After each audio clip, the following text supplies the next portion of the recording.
kind of understanding, that kind of sympathy, that kind of deep emotional feeling, then Mark understood what it meant to be poor. He understood what it meant not to have. He understood what it meant to be short on finances, on resources. He understood what it meant to lack, full formal education. He knew all of those lacks. And instead of crying about it, he said, what I will do is change it for myself, and then I'll help other people that have the same challenge. Lack of education, lack of the money, lack of the resources, lack of good health, faced with all kinds of difficulties they can't solve. I'll get mine solved, and then I'll be strong enough and have the skills to where I can help other people like I couldn't help my mother, but like I could help myself. That kind of leadership quality is so powerful. That kind of understanding. Here's the next one. A leader must have, Napoleon said, a mastery of the details. How very true. All can be lost with just a couple of missing details. On the trip to the moon, everything has to work.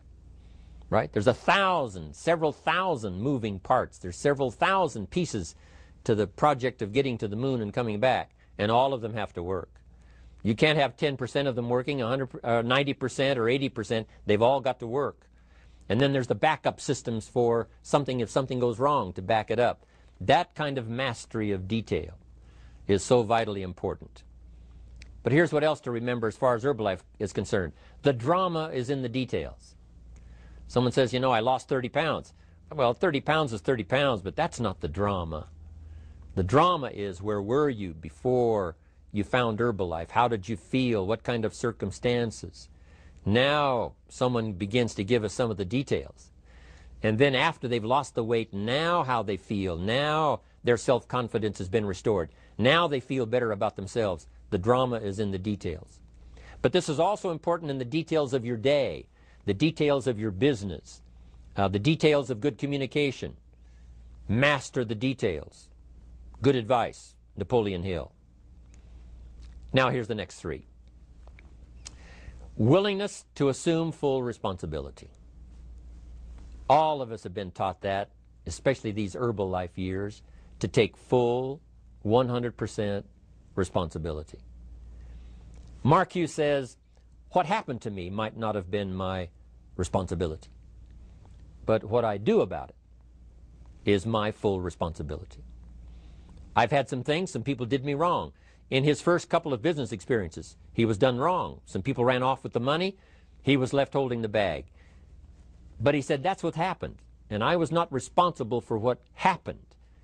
But I am responsible for saying to myself, now, what am I going to do about what's happened? If a hailstorm destroys the farmer's crop, he wasn't responsible for that. But his responsibility now begins when the hailstorm is over, when he asks the question of himself, what should I do now? Now that this catastrophe is over, now that the damage is done, now what should I do about it? And a philosophy I've taught all these years, it's not what happens to you that determines your future. It's what you do about what happens that determines your future. And this is a major part of it, accepting full responsibility. If you've got an organization, you're conducting meetings, and you're the leader, the responsibility ends with you. Someone else may mess up, make some mistakes, still your responsibility. Some things over which you have no control, understandable. But what you do about it now, how you fix it, the diplomacy you use, the strategy you use, that's the kind of responsibility now that depends on you. Also, you've got to be responsible for your future. Nobody's going to fix it. No one else is going to design it. No one else is going to come along and say, hey, I will make sure it all works well for you. You've got to take all the input, you've got to take all the testimonials, all the teaching, all the training, all the influence, then you've got to have the responsibility of designing your life. You can design a life of prosperity, or you can design a life just to coast and get by. The responsibility belongs to you. Now here's the last two. Next is cooperation. One of the great things we learn in Herbalife is how to cooperate so that we take advantage of each other's ideas, we take advantage of each other's input, We take advantage of each other's enthusiasm. We take advantage of each other's testimonial. And we take advantage of each other's willingness to grow. That kind of cooperation has built Herbalife. In those early days, Mark got the group together. Jerry Shatanovich, Doug Stuntz, the rest, and made some plans to cooperate. Said, no telling what kind of powerful meetings we can have if we work together. No telling how many people we can affect, even right away, if we work together. You do this part, you do this part, I'll do this part, we'll make it work together, and we'll get the ball rolling. That kind of cooperation starts fortune making. There's an ancient phrase that says, if 2 or 3 agree, nothing is impossible. If they agree on the same project, if they agree on the same vision, if they agree on how to get there, I'm telling you, nothing is impossible. Nothing can stand in their way. Just 2 or 3. What's exciting about Herbalife is now we have more than 2 or 3. The president's team now is well populated. Even the chairman's club is growing. The millionaire team is awesome in its numbers as well as in its power. And the cooperation between all of us on the tabulator teams, as distributors, home office, support staff, 15th floor, wherever we come from. If we cooperate, there's nothing we can't do. There isn't anyone we can't touch. There is no country we can't finally get to with this incredible story. Cooperation. That's why I'm here, wanting to do my part, HBN, send out some ideas, give you some notes to take, something to think about and ponder, something to talk about with the people that you associate with and are building your business. That kind of cooperation is going to make this a powerful year. It'll get us to the 2 billion, 3 billion, 5 billion. But it'll get us to much more than just those numbers. It'll get us to a place of honor, respect, prestige, influence, feeling good about ourselves for the hard work that we're doing, cooperating with each other. I want to cooperate with you, helping build your business. All of us cooperate with the support system of Herbalife. We're on our way. We will have the billions. We'll have the stories. We'll have the experiences. Now here's the last one. Napoleon Hill said, a major attribute of leadership is vision. Vision is in many parts. One, a vision for your own course to follow. A vision for you, for yourself. A vision for your financial future. A vision for your health. A vision for your wealth. A vision for you to latch onto and make something out of.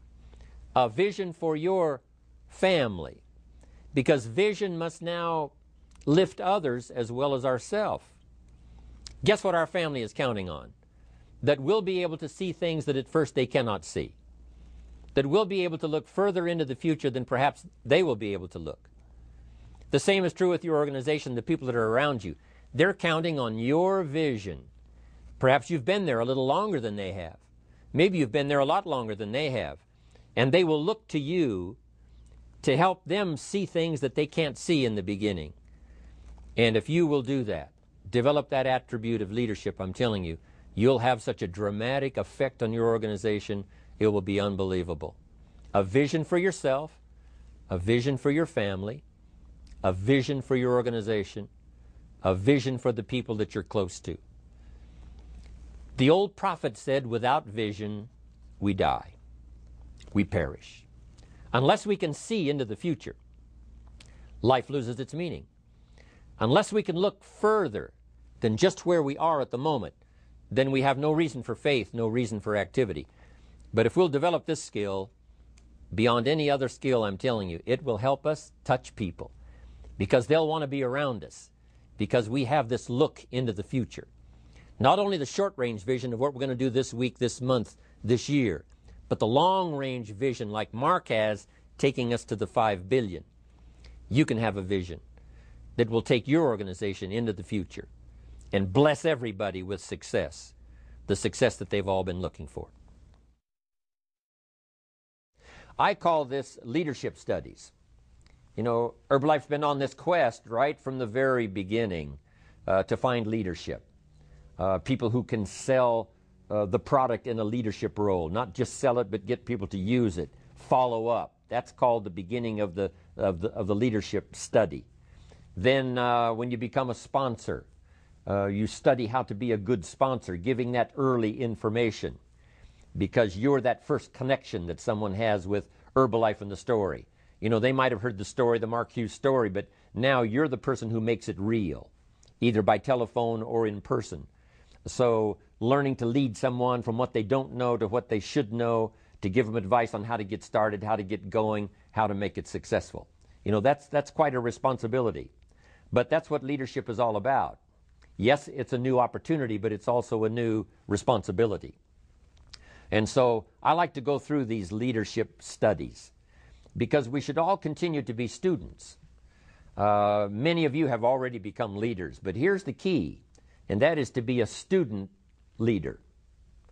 Always studying ways to make your leadership more effective, your communication more dynamic, your understanding more expansive, your compassion a little deeper, your willingness to listen, you know, a little better, comprehending and turning it into something valuable that you can give back, that mechanism now starts to work better and better, working better as each year passes. A student leader. And leaders, of course, are not the only ones that need to be students. I wrote down here, the president needs to be a student. Mark Hughes has to continue to be a student. He was a founder of the company, but he's the student founder. He's the president now, but he's the student president. Continually looking for ways, whether it's style or content or product or presentation or understanding or a longer reach now than he had a few years ago. Mark is always looking for ways to be a more powerful leader of the company. Chairman of the board, what an incredible responsibility. You know, in the early years when he first got the title, that's one thing. But now, in a more mature way, he looks at this position of chairman of the board as a very incredible, responsible position. So he has to study ways now. Herbalife being traded, you know, on the open stock exchange. All of those responsibilities he didn't have when the company first got started. But he kept being a student at every position. And of course, at his level, you can imagine what the demands are to keep studying the craft, to make sure you keep up with the latest, not only in the technology of developing products, but in refining the marketing, in doing business in such a variety of countries. So the responsibility of leadership, you know, goes all the way from the top to the bottom. And wherever you find yourself today, myself in my position here, my position as a father, you've got to be a student father. If you're a mother, congratulations. I advise you to continue being a student mother. How could you be more effective as a mother this year versus last year? What new stories could you gather that would be valuable when you have a chance to talk to your children about some specific challenges or problems? That's called continually to being a student parent. So a student distributor, a student president's team member, a student global expansion team member. Now that you've gotten that new position on the tabulator team, study ways now to make that position so effective and so powerful and so to have such a unique reach that it won't take you long to get to millionaire team. And then you study that position, not just from the opportunity to earn the extra money. You know, we say millionaire team, you know, 2%, now 4%. And then to be worth the 4% in terms of your ability to communicate, your ability to lead, your ability to help people to grow. And then, of course, president's team, 6% extra. Being worth the 6% is more valuable than the 6%. But you must say, now that I've finally reached this position, president's team, I must now really intensify my studies, how to make this position valuable for myself, for the continuity of my family and my financial future, but also so that I build the right reputation for my organization. And now as president's team, I'm sure, you know, reaching out to help other lines of organization, not just your own, helping the company to grow as well as your organization to grow. Then the big responsibility of Chairman's Club, studying, not just arriving at that position, not just getting the new pin, but saying, how can I be worth the honor and the extra pay? And how can I make my part of the Chairman's Club unique for my contribution? That continually requires study on your part. Learn the extra stories. Do the extra reading. Do the extra note-taking to make sure that you're not missing anything, especially in that prestigious position as well as responsible position. So that's what I'm talking about here now in being a leader. But now, here are some leadership studies, and I want to give you the list first, and then we'll come back and we'll go through this list and take them one at a time. Here's the first one, and that's be a student of possibility. Number one. Next, be a student of opportunity. Possibility is one study. Opportunity is another study. Then third, be a student of ability. There's the company ability. There's the organizational ability. But I'm going to talk more personally here about your personal ability. Learning to recognize other people who have ability that no one else has encouraged, and now you have the opportunity to do so. Also recognizing your own personal ability. So we'll make that a part of our list. Here's the next one that's vitally important, and that's the study of inevitability. Some things at certain times become inevitable, and we'll go through that. And the last one is rationality. How to be a speed thinker. How to grasp problems and take them apart and put them back together in rapid fashion. How to ponder something and then make sure, that it fits you, it fits your philosophy, it fits what you want to accomplish. Rationality, very important subject to study. So that's the list. Possibility, opportunity, ability, inevitability, and rationality. Now, let's start with possibility. I heard a sermon just a few weeks ago. Young Schuler, Dr. Schuler of the Crystal Cathedral, it was his son who was filling in for him and preaching a sermon. And, of course, I have lectured there for a long time, starting about 27, 28 years ago, and I'm always interested, especially when young Schuler is going to be on. He's remarkable. And here was the notes from his sermon. Now, I'm going to abbreviate it, but I think you're going to get the points that I'm going to cover here. I thought it was one of the classic sermons I've ever heard. And it had 3 major points. Not 30, just 3. But they were so classic, and here they were for your notes. Number 1, if you think it's impossible, it isn't. That was his first point. Point number 2, if you think you know everything, you don't. Number 2. Here was number 3. If you think you're alone, you're not. I thought those are some classic points. If you think it's impossible, it isn't. If you think you know everything, you don't. If you think you're alone, you're not. Now, under the title, If You Think It's Impossible, It Isn't, he told a unique story. It's the story of Rich DeVos, founder of Amway. Rich DeVos needed a heart transplant. Critical. Young Schuler said, my father went to offer a prayer for Rich DeVos. And when he got there, he said, Rich, a little difficult to pray this prayer because for you to get a new heart, somebody has to die. And he said, well, I guess we'll just pray the good Lord's will be done. Now, fast forward. Rich DeVos gets his heart transplant. That's one part of the story. But here's the rest of the story that's remarkable. Later, and not too long ago, Rich DeVos has the opportunity to have dinner with the lady who gave him her heart. You say, that's impossible. When I heard this, that's exactly what I said.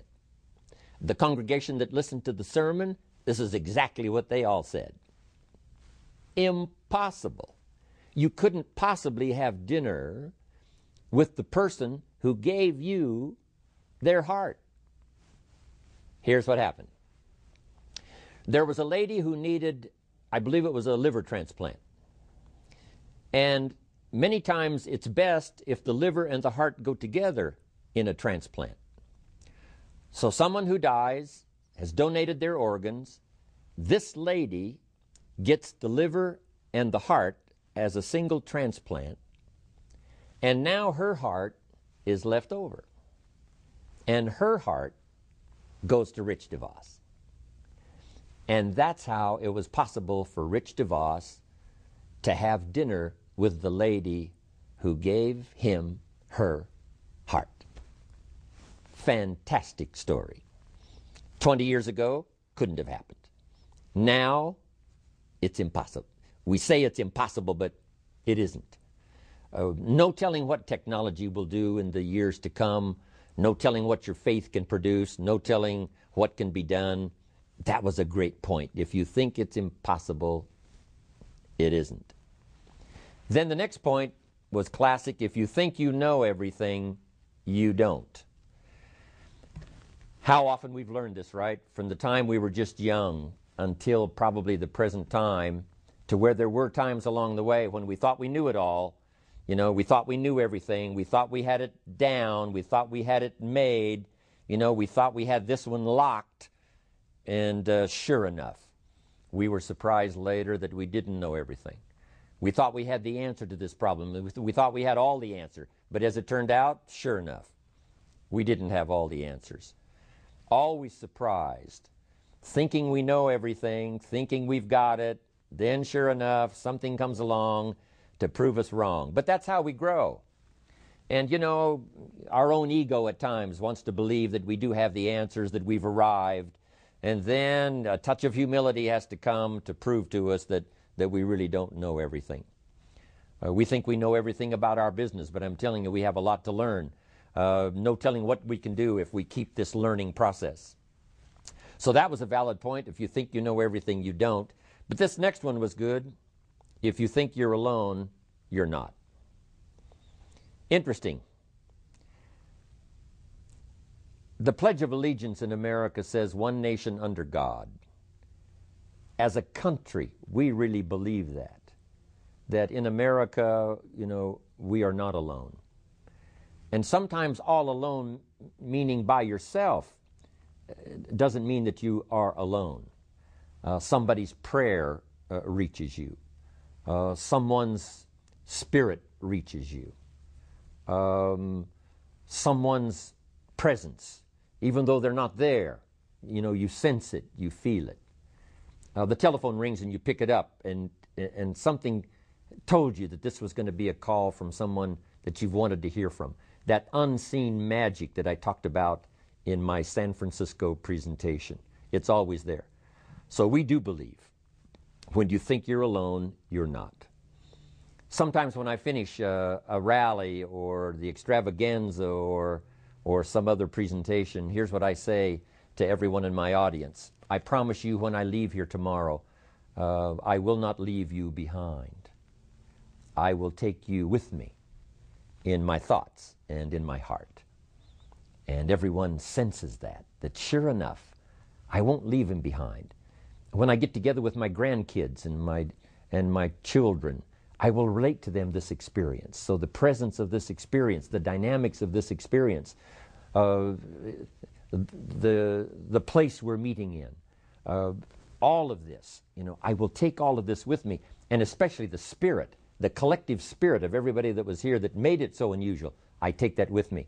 I not only take it with me, jumping on the airplane to fly back to America, I take it with me wherever I go, and every time I share the story, someone is impressed, someone is affected, because I didn't leave my audience behind. Then often I ask, how many of you have my name in your notebook, in your journal? Everybody raises their hands. Then I say, after we leave here, and the lights are out and the place is dark, I go with you. My name is in your journal.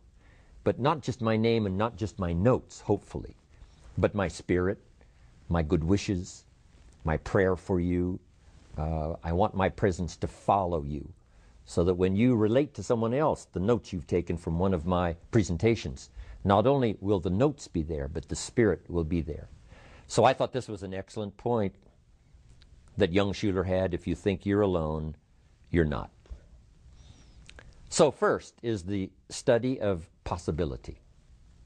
How many times did how many people say over the last 20 years about Mark's project of taking this incredible nutritional story around the world? How many of them said, impossible? I'm telling you, the list would be staggeringly long, especially in the beginning. The list was this long that said impossible. In fact, some that were invited to join declined because they thought it was impossible. How could a young kid, 23 years old, only went to the 9th grade in school, never graduated high school, no college, no university, no formal training to run a company? How could he have the audacity to say, I've got a product, we're going to take it around the world? They said impossible. They didn't join. They missed out on the possibility. So be a student of possibility. You never know in whose hands is the idea. You never know in whose head and whose heart is the idea. If it's in the right person's heart, the most incredible things can happen. We're a witness of that over the last 20 years. Now here was the next one. Possibility is one study. Let me finish now the rest of these. Next is to be a student of opportunity. Opportunity means springtime, to be able to recognize this is a good time. Those early distributors that joined, I'm telling you, this was part of their perception. This sounds like a great story. Mark sounds incredibly sincere. This might just be the time. That was back when, herbs was, not the most well-known, thought-out, superstar study of the day. But I'm sure those early distributors thought maybe this is the time when not just other nutrition that we've heard about, but herbal nutrition and all of that, this may be the time, this may be the moment. And they recognized it as spring. They also recognized it as spring for them because Mark brought them the financial opportunity. When he said, I'll teach you everything I know, and I'll teach you everything I learn as we go. They picked up on that, those early distributors, and said, hey, this could be the spring we've been looking for, with all of the components to make spring unique as we see it through the summer and harvest in the fall. They seized the moment, and that's what you must do with opportunity, is to seize the moment. Whether the moment might be someone you see standing there and you say, I should introduce myself and tell my story, or at least say hello and see if the window will open a new opportunity. I had that chance just not long ago. The gardener who takes care of some of my my landscaping. I hadn't talked to him before, and I thought this is a good opportunity. And I told him about Herbalife, and I told him about Mark Hughes, and I told him about my position, and I told him what was happening, some of the things currently that was happening. Just incredible. His eyes lit up, and soon he's becoming an Herbalife distributor. But seizing the moment, not letting opportunity slip away. Be a student of when it's the right time. Be a student of when this is the moment. This could be the year. The first 3 months of the next year to set up the year 2000. You say, I'm going to recognize this as a new opportunity for me to really pour it on these first 3 months. I'm calling it springtime. Putting together an artificial spring. In an industrialized society, it's hard to recognize when is spring, when is summer, when is harvest. So sometimes you have to sort of manufacture a spring. When we open up a new country, of course, now it's springtime. But if you've been going along and you've been a distributor like here in America for, quite some time, just create a spring and say for the next 90 days, springtime. We're going to call it the spring campaign, a heavy recruiting effort, a heavy customer base effort called springtime. Learning to recognize opportunity, be a student of opportunity. Now, here's the others. Next is ability. Human ability, as we ponder and think back over as much history as we've mastered of what human beings have done in the last 6,000 years, and especially what human beings have done that we know more particular about the last couple of 100 years, since the birth of America, especially us who are Americans. But the last, let's say, 1,000 years of the Renaissance, walking hopefully out of the Dark Ages, when there was a whole burst of freedom, of thought, craft, artist, genius, music. It seems like all of these unique architecture, all of these things sort of began to awaken almost simultaneously. And within a few short years, everything seemed to be bursting forth like a variety garden called the Renaissance. But that helps us to understand, pardon me, that human ability is just incredible. Given the right moment, given the right opportunity, given the right climate, given the right season, human beings can think